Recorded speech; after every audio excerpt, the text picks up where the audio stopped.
ఏమిటా యోగము అంటే అలబ్ధస్య లాభ యోగ అని మనకి శాస్త్రం చెప్తూ ఉన్నది.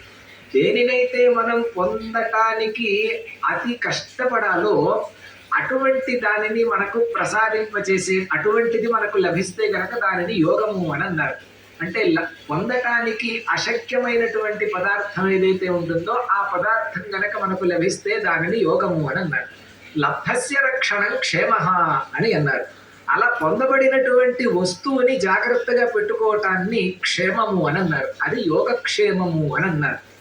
పరమాత్మ యోగక్షేమం వహామ్యహం అని అన్నాడు అంటే మన యొక్క బాగోగుల్ని మాత్రమే బాగా చూస్తాడు అనే అర్థాన్ని చెప్పుకొని తృప్తి పట్టం కాదు అక్కడితోటి.